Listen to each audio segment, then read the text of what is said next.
Keep going. All right. Hey guys, welcome to Pop the Clutch. I'm here. My name is Colt and Gunter. I'm here with Matthew Watson and Connor Cox. We're going to discuss some topics in the car world today. First, I want to ask you guys, are y'all gearheads at all? Used to be. I know how to change things. You know how to change things. What does Yeah. that mean? Change oil and stuff? Yeah, like brakes, tires, yeah, Fair enough. radiators. That's better than a lot of people I know. I'll be Yeah. honest with you. And how about you, Connor? I mean, yeah, I can change my oil and take care of my car. In terms of like gearhead stuff, I know a little bit, but it's been a while since I've been really into cars. Yeah, well, I've spent my entire life, well, most of my life anyway, since I was about 10 years old, really caring about cars. I have always wanted to be an engineer, right? But I started watching this show called Top Gear, and I'm sure you'll I've probably watched. seen So some. got me into Yeah. cars as well. And- Yeah. You know, it's a funny show, but it's also like really entertaining and really informative. Like it'll tell you a lot about cars and just kind of their philosophy behind cars kind of got me hooked on them. And you know, I watched it for about 10 years, and now those same guys transitioned over to Grand Tour. Did they cancel it, or what did they do to it? Well, so okay. So Well. this guy, Jeremy Clarkson, Yeah. right? He has always been kind of like a hothead, like ill-tempered guy. Yeah. This producer brought him a steak, and I think it wasn't cooked right, Yeah. and he punched the producer in the face. He called him a few slurs. And as well. he called him some slurs. And so they were like, well, yeah, Jeremy Clarkson's got to leave. Well, if Jeremy Clarkson had to leave, the other two guys were going to leave. Yeah. And also the main producer, the guy that made the show what it is, I forget what his name is. His last name's Wilhelm. I think it's Matthew Wilhelm. The main producer, main writer for all their little skits, whatever. So they all transitioned over to the Grand Tour. And honestly, I love the Grand Tour just as much as Top Gear. I mean, it's not the same. It's a little different, but it's still really great. It's Andy Wub. Andy Wilhelm, yes. And so, yeah, that's what happened. I didn't know that at all, to be honest. Yeah, it's a little I bit knew of a that dickhead, I knew but- that it just ended, and all I remember was like he was a big thing, but I never saw the like why. I just never cared that much to, I guess, look into it. Yeah. Yeah. I never really watched the show. He was definitely a character. He was a little bit of a dickhead. He just liked things to go his way. I mean, it understands how like it makes sense how it all had to go down. Well, you think about it, he was the main star. Like, Yeah. Now, which one is this one? Is this the big gray-headed one, or is this? Yeah, it's- Yeah. Okay. Yeah. That guy. Yeah, that's what I thought it was. Anyways, transitioning away from that, I wanted to talk about Italian motor car history, right? So, let's start way back, right before, or right during World War II. Okay, it's 1939. A guy named Enzo Are Ferrari. you talking about tractors right now? No, Oh, okay. Kind of. Enzo Ferrari. That's what he made. No, he didn't. Sweet. It was Ferruccio Lamborghini Yeah, Lamborghini. Yeah. that made it. Anyway, I was gonna get to that if you would shut the fuck up. So, 1939, Enzo Ferrari designs his first car. It was the 805. And if you look up a picture of it, it's not much to look at, especially when you compare it to other cars at the time. It's not much different, but it's very cool to see like that very first design. Had like the 815 had a 1.5 liter engine, 8 cylinders, and it was like, What's the gas mileage? What are we talking about? oh, dude, probably like 3 miles per gallon. But so that was his first car. But that wasn't even the first Ferrari. It wasn't badged as a Ferrari. It was technically under the, I think it was Alfa Romeo, right? Okay. So 7 years later, we get to the first Ferrari, and it was still an 815, I believe, right? 815C, 125S. 125S. Okay. Because it's basically the same thing. It is basically the same thing. Same I engine, know same any of everything. those. Yeah. A year later, they're competing in competitions. I think it's 1948. Now, is this the Le Mans? No, This was a touring one, I think. right. It was the Rome Grand Prix. That was the first one that they won, and it was only its second outing too. The second time that they raced. They won the Rome Grand Prix. And everybody's like, okay, there's a new kid in town, right? Now, go into the 50s. And not only is he the new kid in town, he's making a name for himself. Wins his first F1 World Championship, wins the world title in 52, and then repeats that in 53. And everybody now understands, okay, Ferrari is a game changer. Ferrari is the company in the, in the sports automobile world. Yeah. Now, we move into the 60s and Ferrari has already made its name for itself. And what's really cool about Ferraris, right, is he was racing these cars on Sunday and then selling them on Monday. Like, it was like a breaking in period. It was the model that they Let had. me break your car. Well, yeah. I will go 120. And so, you move into the 60s. Here's this guy at Ferrari making a name for himself. Big guy. A guy named, Ferruccio Lamborghini buys one of those Ferraris. And he starts having mechanical problems and he says to himself, you know what? I can do better than this. I can make something. And so he makes his first car, and it was the Lamborghini 350 GTV, I want to say. Check. You can keep going. I'll figure out. Great looking car, honestly, but if you look at a picture of it, it's not Lamborghini at all. Probably not. Just a really nice car. Don't have those sharp edges. But then you move a few 350 GTs. 350, yeah. It's a 3.5 V12. Big head Colt over here. Yeah, it's a really nice car. It looks like a Aston Martin, like the James Bond car. Does kind of like that. So, 3.5 liter V12. It's very powerful. I think it had like 350 something horsepower, something like that. Which I had a '86 Mustang in high school, and that shit only had like 240. It's got 280. 280. But I think that's to the wheels. Okay, to the wheels. Wow, so back then it was pumping. Yeah, absolutely. And so that's his first car. It's a really nice car, but it doesn't stand out as a Lamborghini. You move a few years later, 67, he releases the Lamborghini Miura. And you look at that car, that's a game changer. That's what set the staple for Lamborghini. Do you have a picture of that car? I'm pulling it up. Give me one The second. Miura?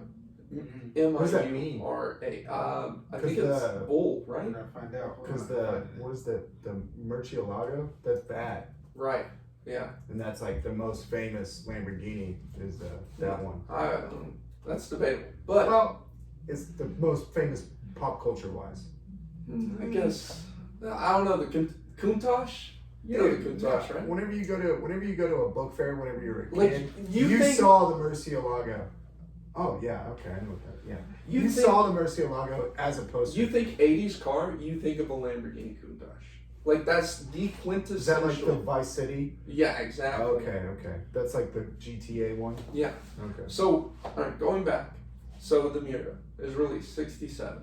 Very gorgeous car. And this is what cements Lamborghini with its styling, right? Like, it's known now as, pristine, outlandish, Sharp edges, like just. not even sharp This has edges. smooth edges.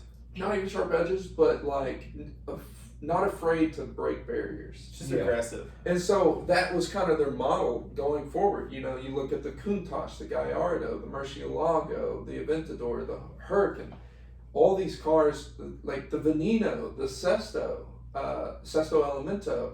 These cars are, sure, they don't make a lot of them, and maybe not everybody's buying them, and maybe they cost a pretty penny, but these things are works of art. And you look at Ferraris, and don't get me wrong, I love Ferraris to death.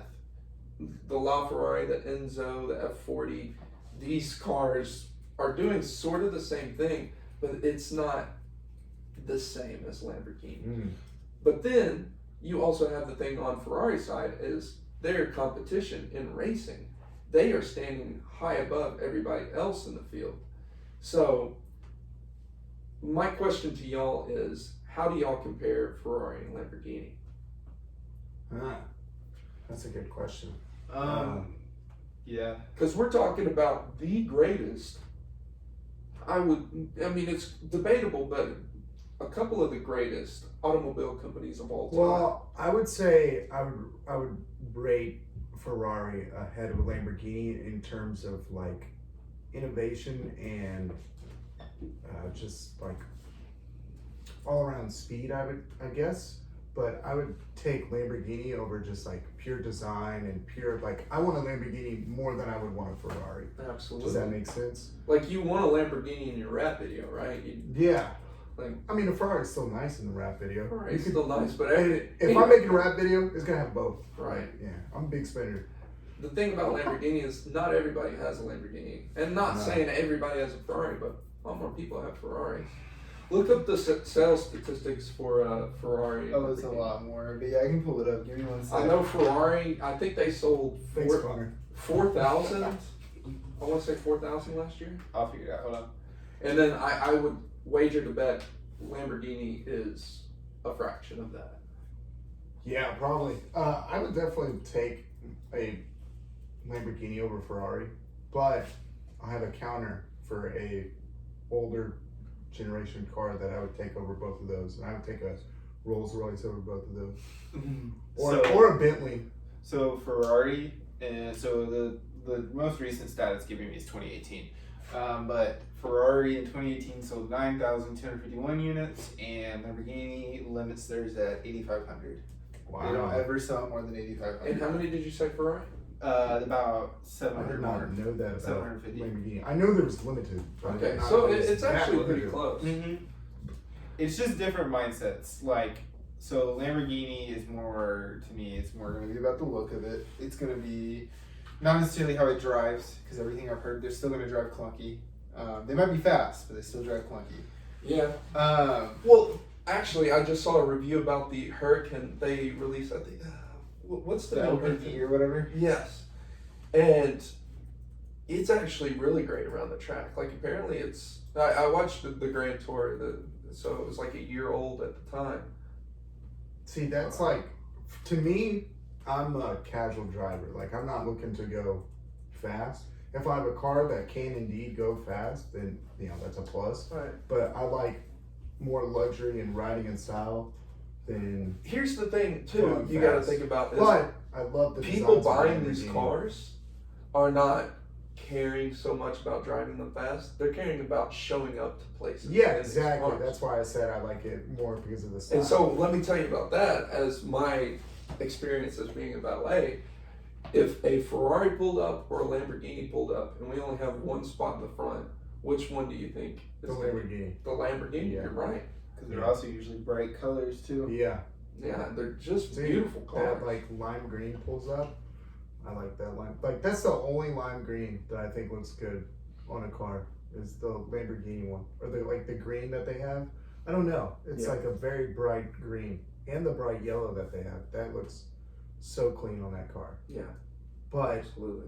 I don't think Ferrari can pull that off. I mean, they have, of course, but like you said, they're not going to be in the front. Okay, so yes or no, or not yes or no, but Lamborghini, Ferrari. Ferrari. I'd pick Ferrari. Okay. I appreciate the engines a lot more than I appreciate the looks. Okay. I like the Lamborghini, but I understand that Ferrari's the innovator, and he's got all the other. He's basically, the grandfather. One thing I didn't even mention during that history was they made that car, right? They made the first one in 40 or 39, forget the year, but they didn't get to really compete because, well, the war was going on. Yeah. And the fact of the matter is, their factory got bombed during the war by the Allies. And they had to rebuild their factory, and they couldn't start production until 1947. Oh, I didn't know that. Yeah. So it's like, they went through all this hardship, and here's Lamborghini starting a company. He's a tractor maker, like you mentioned before, albeit you got the wrong person. Yeah. But he's a tractor maker. He was making like AC units and stuff like that. He made his money that way and then started this car company as just kind of like a little side deal. And then 20 years later sold it to, forget the name of the company. It was like automobile. I think he sold it to Volkswagen actually. I mean, they are owned by Volkswagen now. I know they are now. But I did not know that. Yeah, Ferrari's owned by Fiat Chrysler, and then Lamborghini's owned by VW Audi. Huh. Yeah. I guess I Ferrari think Ferrari's owned by declined, Stellantis, right? No, they're owned by the Fiat umbrella. Ferrari declined the Ford contract probably. Like Ford probably gave them a Well, contract. And that's then, why. no, That's we why. lost. That's why. Basically, the merger happened whenever the Hellcats started coming out. That's when the merger, and that's when they got a lot more ignition techs to work on those Hellcat engines. Fair enough. Okay. But see, for me, it's a hard question because I love the racing side of Ferrari. Like the F40, F50, those cars Those are were crazy. tearing up tracks back in They the day. still will. They still will. And I mean, the LaFerrari, and then you think about Le Mans way back in the day, like you were talking about with the Ford v Ferrari, albeit Ford won that competition. Then But he won like 3 in a row, right? what's that? Then he won like 3 in a row, right? Yeah. Yeah. And so, It also takes like a very very good driver to win those. Like extremely good drivers oh, yeah. to win those. Look at all those F40s. That is insane. Oh my gosh. How much money is in that picture? Oh man, I don't know. There's like at least it says 60 F40s. We're driving around this track in Tokyo. That's crazy. Yeah. Jeez. That's a lot of money right there. But yeah, I think honestly, though, in my heart, I feel like I gotta say Lamborghini. I just love the looks. Like, I love the passion behind the designs. Yeah. I like the design. Especially nowadays, yeah. Yeah. I agree. You're the minority. Yeah. Shocker. Yeah. I mean, it's like I said, it's to each his own. It really just depends on what you value in it. And that's not even a knock to Ferrari. Yeah. Like, Ferrari's a close second for me, you know? So. It's really just what do you value more. True. Alright, so Ferrari, Lamborghini, Ferrari. I guess Lamborghini wins this competition. So, moving on from that. Now that we've established that Lamborghini is far better than Ferrari. Yeah, the best car ever made is a Lamborghini. Yeah. Yeah. Let's talk about the best cars of all time, right? Mm. So, we were talking about this a little bit earlier, and so I want to hear y'all's thoughts. Matt, you can go first on what you think the best car is. Well, I chose my favorite car of all time. It's not necessarily the best car of all time, but I chose a 1966 Ford Mustang Fastback. And to be honest, I don't know anything about the car itself. I just know that it looks badass, it was badass, and it is badass. And that's what we got. That's what I know about. That's the 2 plus 2, right? Yeah. Man, it's a pretty car. It's, dude. I want one so bad whenever I grow old, just to be able to like drive up in and. That gets bonus everything. points for Steve McQueen driving that.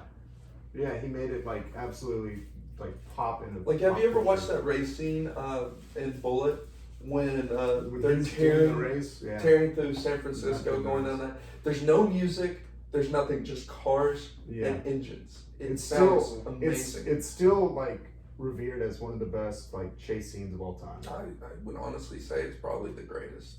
I can't think of one that's better offhand. There's the Italian Job. There's I know. You watched a few movies. Yeah. This guy watches movies. Yeah. I'm a movie guy. But I just. You know, I just watched what's it called? 6 Underground on Netflix. Yeah. With Ryan Reynolds and a bunch of other people. If I had It to, starts out though with an amazing chase scene. if I had to choose another model, it'd be the '69 Mustang, just because it looks like it's getting more modern, and it looks sleeker, Yeah. and it looks like it's technically the luxury model, like the very first luxury model of the Mustang. It was called the Grande, and it was considered a soft ride and extra sound deadening. And it had a deluxe interior with simulated wood trim. And it sold 22,000 units in 1969. 22,000. Yeah, so I don't know if that's like 10. That's pretty high for that. That back is then. pretty damn high. It Yeah. had a. Well, were they like $6,000? I don't probably. Yeah, That's what my dad bought his at. Yeah. It had 155 horsepower, so that's not technically a lot, but For that day and time, not too bad. I mean, it Cars definitely also wasn't didn't- high. It was just, yeah, it was different. They They didn't can't- know how they to can't- get all that power. but there was definitely like they continued to put out V8 engines, so like the horsepower continued to go up. Right, 5.0. Like I'm seeing right now, the highest it was at is 380 and 335. Those are the highest that I see it at, which is pretty damn high for that time. Yeah. If I'm saying like 155 is small, and you're like, that's pretty good actually. Like, The 60s, that's not bad. Pretty good. But like, yeah, I love that car, and I put it first over the Bronco for me. Really? Yeah. Okay. I mean, I had a Bronco, so Yeah. I put it first over the I Bronco. remember that Bronco. Yeah. Do you remember that Bronco? Drive shaft. I Split remember apart. that just falling apart. All yeah. the way to intramurals. That is in the middle of the road. Back in the day. Yeah. Back in the day. Back in the day. So yours is the Six- 1965 2+2 fastback Mustang. Yep. That's a great choice. Great option. In black. In black. In black. Yeah. All right. In black. How about you, Connor? When I was thinking about this, I wanted to think about something that kind of checked every box, at least partially. And I think the best choice for that is probably the E90 M3.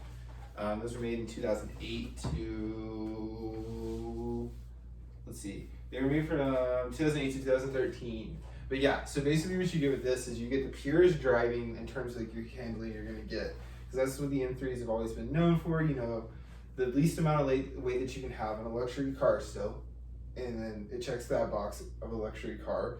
Still goes quick because they had a V8 with 414 horsepower.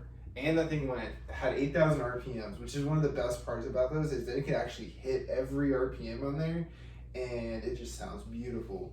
You get those BMW engines have a sound to them that are just different, because it's one of those brands that just focuses on the driving experience, not necessarily all the bells and whistles. Because especially when you look on the outside, No, yeah. it's just a four-door sedan. You look at a BMW and you're like, that's a BMW, man. It's a BMW. There you go. Okay. But with this, you're gonna get the best driving experience. You're gonna get nice interior because you do still get a nice interior, basic but still a nice interior. My favorite game to play when I see a BMW is guess that BMW. And I'm just like, is that a 325i? Oh no, it's actually an 825. Oh, I had no idea. Ah, we're gonna have to kill you. And there's probably people that fucking know the difference. It- like, oh, you didn't tell by the fender angle? It's actually you can tell by the dumbass. exhaust pipes. Oh, On yeah. all of them, that's the only way you can tell them Fucking apart. To be honest, is dude, by the exhaust pipes. Fucking idiot. Duh. I found that out the other day, actually. You can only tell by the exhaust pipes to like really tell the differences between like the 315s, 320s, 330s, all that bullshit. Yeah. So, but yeah, I like the M3s because like it's the most all-around car you're gonna get. It's not too Absolutely. much, not too little. Yeah, absolutely. And they're fun to drive. It's also a good base if you want to start and do work on it. It's a really good base to start with. Yeah. Because it checks all those handling boxes, so you just need minor upgrades to it, and you can make that thing crazy. Whenever I think of that car, I don't know why, but I just think of like a racing game. Yeah. I just think of Need for Speed and like what was that other one that Rockstar did? The Midnight Run or something like that. it was something like that. Yeah. Midnight Club? Yeah, Oh, that's Midnight right. Club, yeah. Was that what it is? Yeah, it Is is. that really what it is? Yeah, Yeah, that is right. you're right.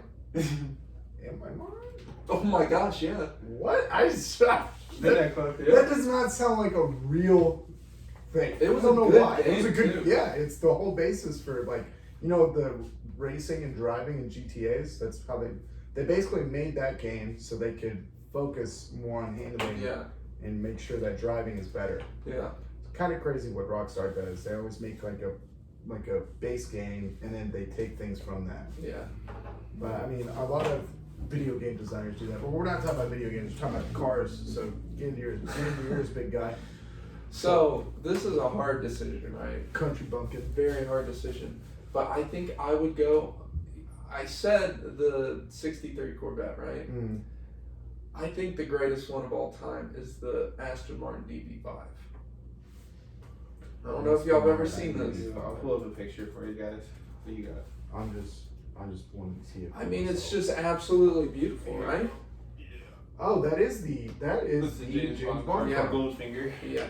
That That's is the synonymous James Bond car. yeah, exactly. And so you have already a beautiful car, very elegant, very stylish, very it's kind of snooty in a way. It's synonymous with Aston Martin. Like it is the when you think Yeah. of Aston Martin, that's what you think of. But then you also have the fact that it was the James Bond car, and it's like it adds. It's sort of like with the fastback in the Bullet. Mm. It just adds that little extra flair to it, you know, that little extra in your heart. Like people who grew up watching that movie, it's like they see that car and they remember all those good times that they had as a kid, right? Would you get the fully upgraded model with guns and Oh, ejector 100%. seats? And, Yeah, right. Yeah, you get all that. Dude, I can't imagine what it's like to be ejected from a car. It's gonna be fun, right? I don't know. I've never done it. And Really, honestly, it's on my Open up the bucket. window, It's on my bro. bucket list, though. You know, honestly, to be ejected from a car, yeah, especially by James Bond. Yeah, it's on my bucket list. yeah. But usually it's women that get ejected from his car. Anyways, so those are our picks. Who do you think had the best pick?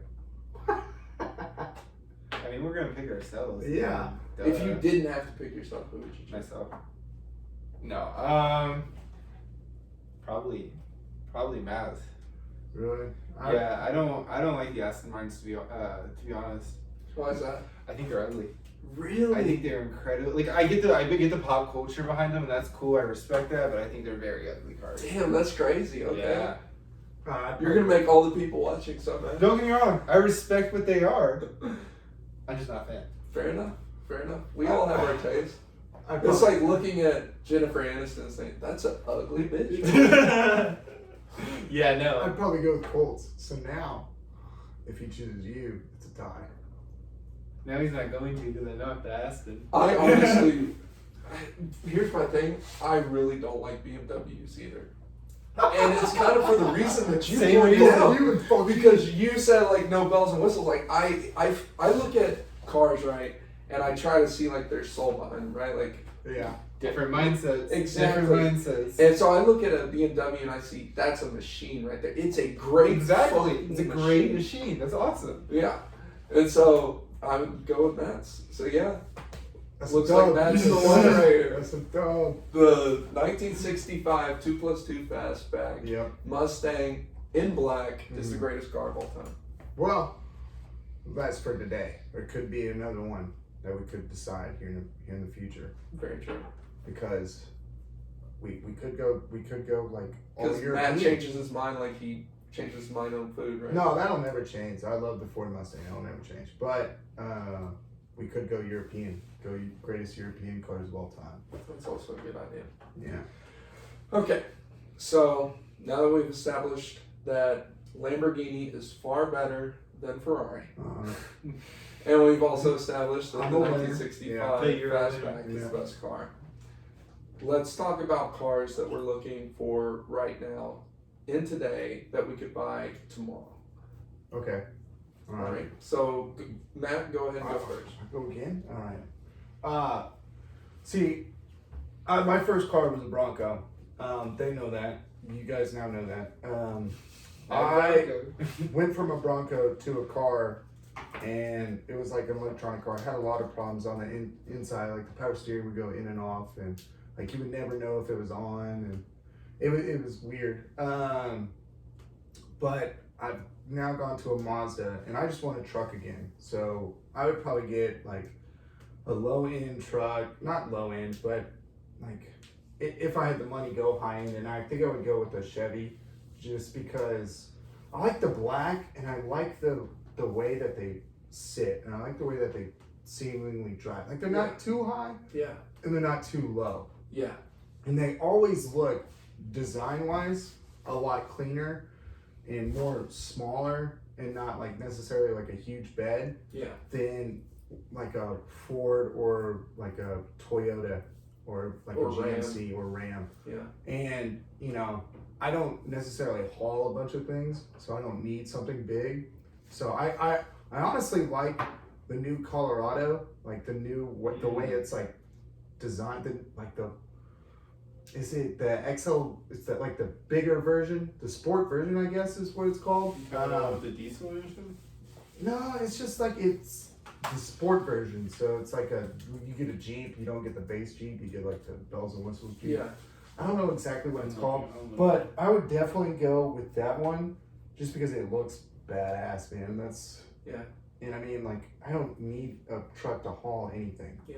I just want a truck to sit high and Show that you Feel have better. a big dick, right? Yeah, essentially, Right? yes. Yeah, I feel you on that one. yeah. No, and I grew up with, you know, like my dad had a Chevy Silverado, 2004 for most of my life. Then he got a 2014, same exact model. And there's something about driving that truck. I remember one time I was driving home from practice. I was a dumbass, like 17-year-old, right? And it was a rainy day, so anytime it was a rainy day, I'd like to take it out and drift on roads, right? Because you can actually like get it out from under itself. And so one day I go down this road, I try to do a nice little U-turn real quick and slam the back right end on this curb. Completely break the wheel, the tire's flat, I drive it for like half a mile, and I have to call my dad because I know it's not going to make it home. And my dad was so pissed. Of course. And he was like, it's like, I was just trying to play it off like, oh, it's really wet, like, I didn't mean to do it. And he was not buying it. He's like, I know you did something stupid with this. He knew. He just folded. Yeah. Wow. Good times. Wow. All right. No balls in this man. No, I'm just kidding. Just kidding. So- you should beat your dad up. No, I'm just joking. All right, Connor. What do you got? Yeah, I mean, I guess a car that, if you're looking for a more affordable one, I'm picking a Kia Stinger GT line. Those, because you get a lot for what it is. You get a reliable car, as it's a Kia. Dude, Kia's been coming up. But they've actually been coming out with things, especially when they started putting out like the Genesis lines, and then that did their own thing, you know, way back in the day. Yeah. But yeah, so with those, I like them because it's an affordable car for the most part, especially if you're doing them used. And then you get, I think it's like 400 horsepower with a reliable engine Yeah. under warranty. Yeah. Yeah, I don't see what's wrong with that, especially if I have to go out and buy something tomorrow. It looks nice. Like, it looks It's nice. not a bad looking car. It's got a luxury interior. And I mean, it's just not, and it's also, when you look at it, you don't think that. You don't think, like, when you see the badge, you're like, oh, You see Kia and you're like, oh, it's a Kia. it's a Kia, and then you drive it. And then you drive it, and it's different. Yeah. I mean, That's where I stand with that one. I feel like just Kia in general, because whenever my parents were looking for a new car, we checked Kias, because the Telluride is like a big, huge new deal coming up in the car world, Yeah. I guess you would say. Because apparently it's the #1 bought car in America right now. Word? The Really? Kia Telluride, yeah. In fact, it's being so bought that when we went to like the Kia Motors, they didn't have a single one on the lot ready to sell because they were back ordered by yeah. like December. And I mean, I was there and I saw the Stinger that like you mentioned. I was like, dang man, that thing looks. It's nice. I just wanted to get in it and GTA away, but of course that would have been illegal. Yeah. It reminds me a lot of like the Charger. Yeah.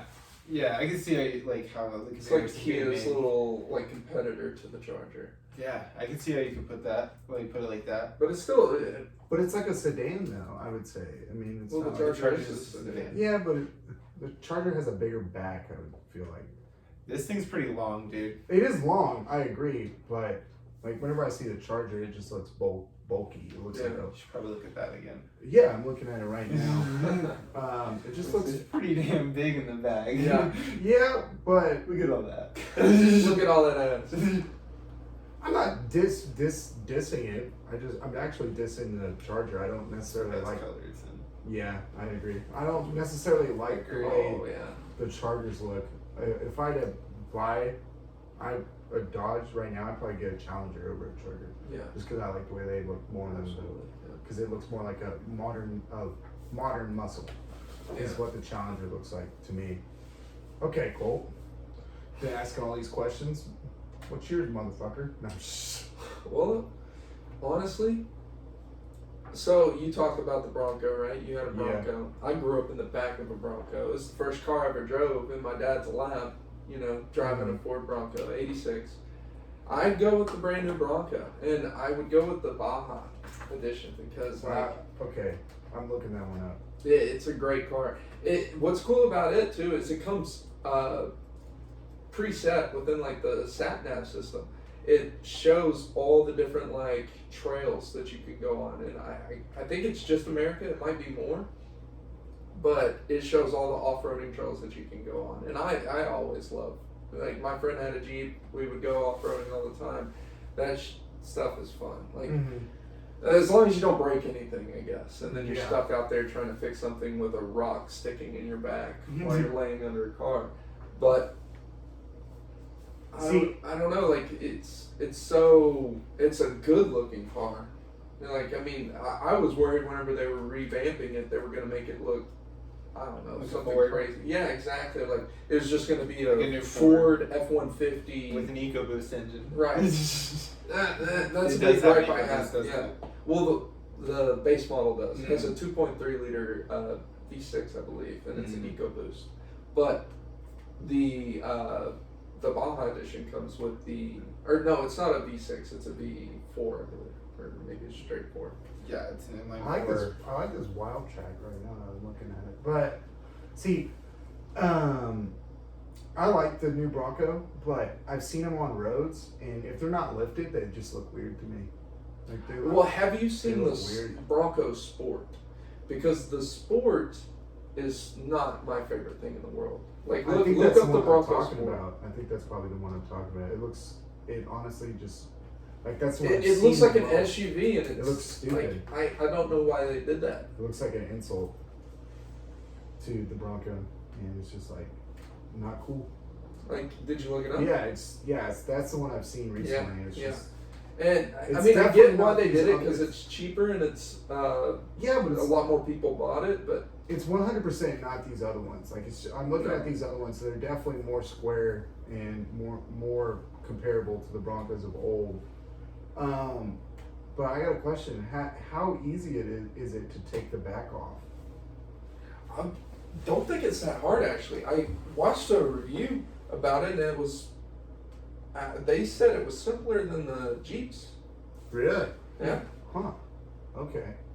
And it also has little mud, little holes in the floorboard Yeah. that you're able to take out and drain. If you're off-roading with your doors down, water gets in there, mud gets in there, you can wash it out, the water goes out the hole. It's definitely more geared towards, and that might also just be the Baja pack or any off-roading pack, but it's definitely geared more towards the people that want to use it for what it's meant to be It used is for. weird though to me that there's a 4-door version. I mean, that's just weird to me because I've always seen a Bronco with the 2. Four-door looks good. It does look good. 4-door, yeah. It looks like a big old Halo truck though. That's a good way to put it. Especially with its door off Yeah. and the top off.